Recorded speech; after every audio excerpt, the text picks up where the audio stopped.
Hello, good day to everyone.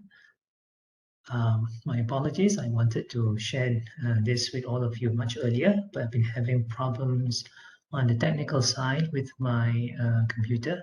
So let's get on with this. This is basically my promised tips or a few suggestions for you to consider, for you to take note, basically, when it comes to finalizing your research proposal to be submitted soon.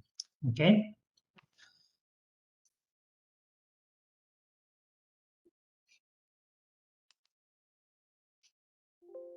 Okay, now by now, you should have already chosen your topic. Uh, if in the event that you haven't finalized your topic, now is the time for you to be a bit in the panic mode. So please do this as quickly as possible. If you need my advice or my help on anything, please let me know as soon as possible. Okay, now when it comes to choosing a topic, just a reminder to everyone, make sure your topic is related to your area of study. For UCOM students, it should be related to communication and media studies. UBPR students related to public relations or corporate communication. UBMP students, make sure your research proposal, as best as you can, relates to the production process or production issue or topic that you have for your GPP, graduation production project. And for UBCI students also, try to ensure that your topic is related to your graduation project that you will focus on later after this semester.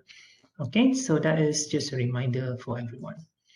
Now, I'm going to present over here a few specific suggestions, so do's and don'ts, covering the sections that you have in the research proposal, starting from here, introduction.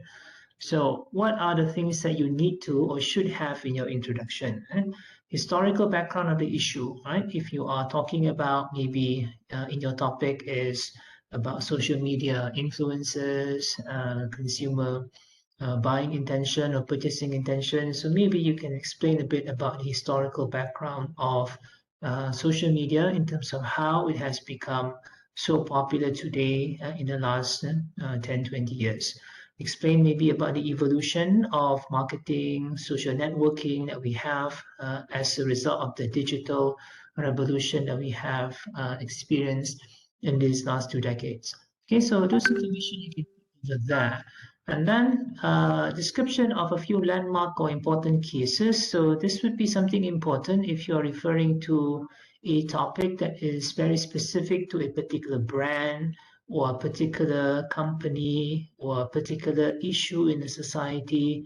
So it would be important to share a few landmark or important cases that makes it interesting for the examiner to understand and to realize that this is a very interesting topic to work on. Now, the overall objective of writing introduction, as I've mentioned before in class, is to explain about the justification of why you are choosing this topic, or in other words, the significance of the study. Right. So in explaining about all this, right, and the next point over here also relevant statistics, quotation from relevant scholars, all of these are pointing towards that, justifying why this topic is interesting for us to study, worthy for us to do research on. So make sure you try as best as you can, whatever information that you put in, whether it is historical information, description of important cases, statistics, and quotation, it is geared towards that particular purpose. Okay, when it comes to references, introduction I've mentioned before, not necessarily academic references. It can be both general or academic references. I even would like to say when it comes to if you are quoting from any academic journal articles in the introduction, you shouldn't be going too deep into any of it. Because again, introduction is not about explaining or discussing about current research or past research. It's more about explaining the justification of the study. But if you feel, right, a particular research that was done in the past that is really important that you want to bring it up in order to justify further the importance of this topic, then you can mention it at a glance. right? A glimpse of it in your introduction. So we have put in the instruction or the assignment brief for the proposal. If you can refer to the document I've given to you before, for the introduction section, there must be 3 significant citations. Significant over here, of course, is something that is fairly subjective, but obviously it refers to the fact or to the argument that it must be from credible sources. So even if it's not academic references, so it should be from reputable sources such as mainstream newspapers or highly recognized or acknowledged websites, right? Not just any websites, not personal blogs, right? But if it's a website that is run by a professional association or a government official website, those things definitely can be used. Okay. Now, what you don't put in your introduction are these things: definition of key terms, discussion on theories and methods, and discussion on past studies. Don't need to discuss so much, just a bit. Okay, if you feel that it is part of a landmark study that you want to mention, just briefly. Factual information that has no citations. Citations is important. A very common mistake that I see in submissions of students for research proposal introduction is just a series of paragraph where you have some very interesting factual information, statistics and so on, but there's no citations. So always remember the things that you learn from your academic English courses. If you don't put any citations to any of the points that you have presented in your essay or in your proposal or any academic writing, you are either claiming that it is your idea that you are writing, or you are not giving due acknowledgement to the references that you have cited, the references that you have looked at or seen for the purpose of writing that particular point. So please make sure you have citations, right? And the citations, must be in such a way that it complements the paraphrasing that you have done in order to show that you have made the effort of trying to explain things in your own words.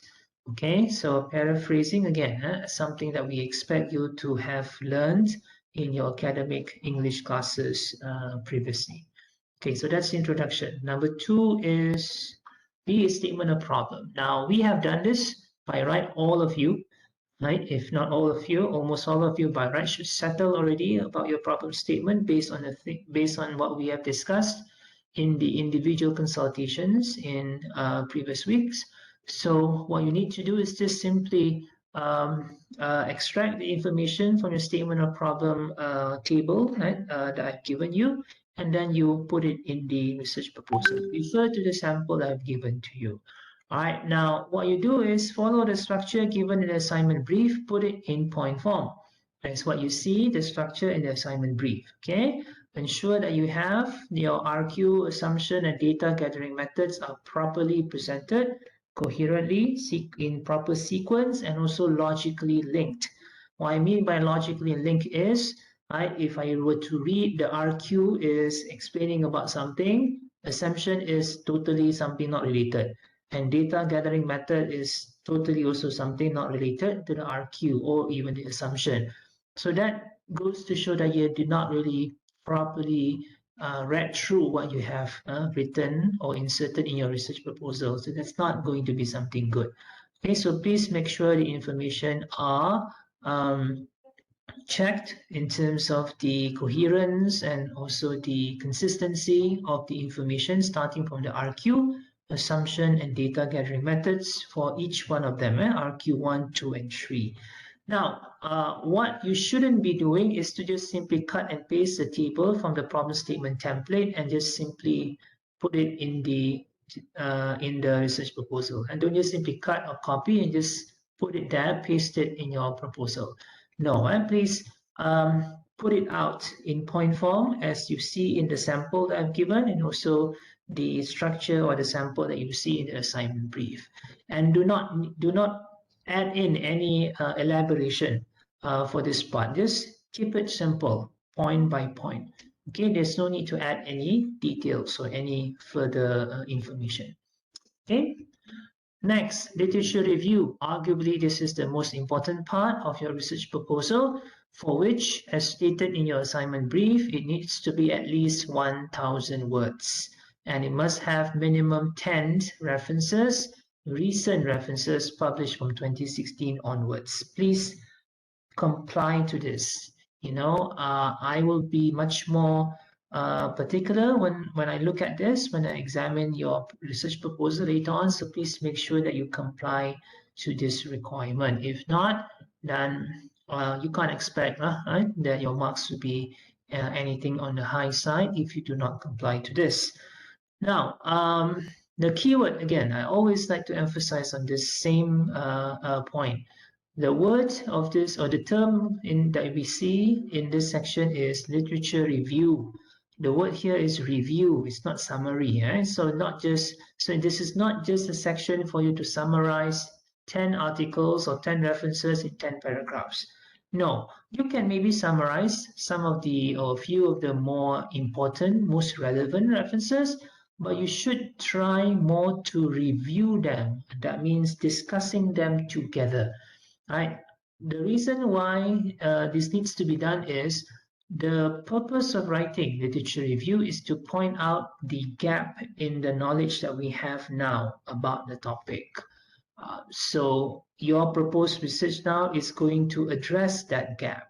It's either that, or in a way trying to further explain this or further test this in the situation or in the environment that we have over here in Malaysia, with samples or respondents coming from local here in Malaysia. Okay, so what are the good points that can be reviewed, that you can write about in discussing these 10 references that you have obtained from your search? You discuss about methodological issues. So what you can do is maybe discuss some of these articles which share the same methodology. They use quantitative research, for example. So maybe you can discuss them together, how they are different, and maybe also how they are the same, and also maybe how they are different. And if you want to compare, maybe in terms of their sampling process, or maybe in terms of their statistical analysis, that one you can also mention as part of the methodological issues that you want to discuss. When you are discussing this, you can explain about, if, for example, the research is, there is a number of research, for example, have used the same methodology, which is survey. You can maybe bring up the point that these research, even though they are good in the sense that they have large sample size, the results can be generalized to the larger population. However, the results do not have any in-depth analysis. So here is where, if your research has any qualitative element to it, you can say, this is where your current research or proposed research is going to come in, to try and explain further, more in-depth analysis or detailed analysis about the reason why, right? People don't like this, or people don't like that, or people buy this or don't buy that, and so that is where you come in. Okay, so it's something that does not really have a real standard formula on how to write, but definitely there is a clear way to see whether or not a literature review is of high quality or not so, or just so in terms of the quality. A good quality literature review is, again, it's a challenge that all of us need to learn from, even among us also lecturers. This is arguably the most difficult part for us to do also when we write any research paper, because we are trying to analyze past research in order to see what other people have done so far, and then we want to, in a way, propose where are we going to come in, how this current research that we are doing now is going to add further knowledge to this particular topic, right? So that's not an easy thing to do. A common mistake that you would have amongst many researchers, and I would like all of you to think about this and try to avoid doing this, is to make this exaggerated claim that there's no study has been done about this. No one has studied this before. All right? Don't make that claim too easily. I've said this before, and if I won't explain this here, but remember back what I said before, even if you do not find references that are specifically similar or the same, like what you are focusing on in terms of the specific brand or a specific social media platform, there are always ways to find references that are related by zooming out, right? The search, widen the search to more general terms. So if, for example, you're doing your research focusing on a dating application like Tinder, so Tinder is probably something quite new, right? So not much references on that. So go further, zoom back and try to find references that talks about online dating or, platforms and mobile platforms in the past on how to meet people, right? So the mechanism is the same, right? But the specific platform is different. So that's how you find references, right? Do not just simply easily claim that, no references about this, okay? So in the end, when you are writing a literature review, you need to end with a teaser on how your proposed research can address that gap in knowledge or add further understanding about the issue. So what I normally suggest in a literature review is to have some kind of a closing paragraph where you say something along the line, something to the effect of, therefore, this proposed study will add further knowledge or expand further on the study by Johnson and Johnson 2020 and so on and so forth. Right? So you can add further information or elaborate some more points on that. Same thing also, I may have missed that point just now for introduction. Oh, I missed that point, in fact, right? Okay, introduction, references. Introduction, significant of the study, justification of the topic. You should end also your introduction with some kind of a teaser expressed towards the end of your intro, writing something like, therefore, it will be interesting for us to study more or to know more about this issue. So it's a kind of teaser to explain how your research is going to study this very interesting topic. Okay, but not so much in terms of the specific issue or methodology yet. That will be something that you can talk about in the closing paragraph of your literature review here. Okay, what are the don'ts for literature review? Literature review by right should focus mainly, if not entirely, on past research. So it shouldn't contain general information like definitions or key terms, historical information, right? All references also, or no references at all. That would be very bad as well. Okay, so please avoid these things. Unless you feel certain references that talks about historical information in a very interesting way that you need to have it in your literature review to make that connection between past research and current research, then maybe it's okay. But it shouldn't be something which is so much in detail. Whatever historical information, chronological information, for example, about the history or development of something, by right, if you want to discuss that, should have been discussed in the introduction, not in the literature review. Okay. Now, moving on, methodology. Follow point by point what you have in the assignment brief. The assignment brief for this part actually lists down a number of questions that needs to be answered, or a number of suggestions on the things that you need to do. Describe this, describe that, follow that. Then it should be okay. Methodology may not necessarily be important for you to have citations, but it would be nice to have that. Definitely would be something that I'll be looking at when it comes to the difference between giving someone very high marks or just maybe average or above average marks. If you take the trouble of even adding citation for your methodology section, which you can, definitely, because if when you're explaining in your methodology section here about your preferred or suggested methodology, whether it's survey or interview, you can mention briefly why you are choosing this. So indirectly, you are in a way explaining why this methods or methodology is something important or something useful, something beneficial, the advantage or advantages of this particular methodology. So when you explain something like that, it would be nice to actually have references. Because again, basic thing is, if you're arguing about something, you don't have any references, you are claiming that it is your original argument, which is not likely to be so. Right? Definitely, there are many people in the past who have argued about the advantages and disadvantages of different methods and methodology. So you can actually add in some references or citations to research methods or research methodology textbooks or any other credible sources that you can find.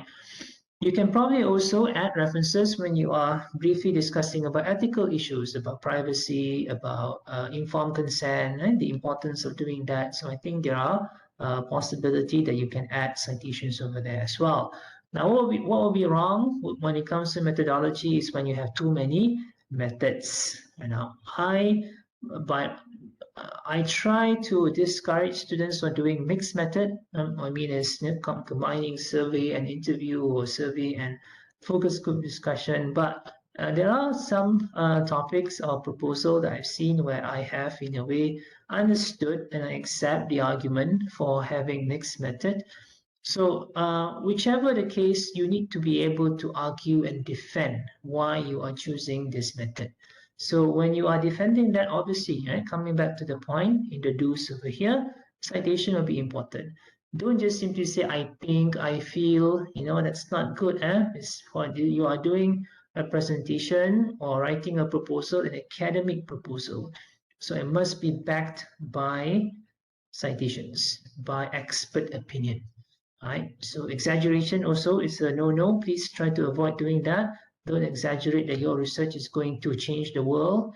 Your research is so important that it would result into a whole revolution in the society. So please do not use bombastic words or exaggerated things like that. And so don't make that as a habit. I know you may be aware of, have used to hearing people talking like that, but understand that we are doing this as an academic exercise. Integrity is something very important. We don't overclaim, we don't exaggerate, we don't also steal from others and what other people have done. So when you don't cite, no citations, that is a point can be made that you are stealing the ideas or fail to acknowledge the contribution or the work of other people that came before you. So that is something that is important for us to always understand. Okay, timeline. Just follow the sample from the sample proposal that you have on open learning. Make sure that at least the point. Make sure, right, the successive semesters, the semesters that you've stated over there is in the future, not in the past. So please change. I know some of you are using a template or example from your seniors, which is fine. It's okay as long as you've added in your own information, your own original writings and paragraphs. But when you are writing your timeline, it's quite common for me to see you students fail or forgot to change that. So it's still stated over there 2020 or 2021. So please change that to 2022. So at least if you're taking it next semester, your FYP1, then it should be September 2022. So make sure it is, if you are taking FYP1 September 2022, then your FYP2 would be in January 2023. So it must be 2 successive semesters, right? If you're not taking your FYP1 or GPP1 or GP1 next semester, that's okay. But once you are taking in one particular semester, your GPP1 or FYP1 or GP1, make sure your next stage, FYP2, GPP2, GP2 should be in the next semester immediately. Okay, so please make sure that. References, please arrange according to alphabetical order. Use the APA 2027 edition style, which I have inserted or given to you on Open Learning. Right? So non-compliance to APA style will not necessarily lose you a lot of marks. Now, you can see the marking rubric for this for both the assignment, both the proposal and presentation on Open Learning. Open back the part on research proposal, I've added in the rubric for you to refer to. Okay, so A bit on the presentation. This will be done on week 12. So I will be releasing the timetable later on.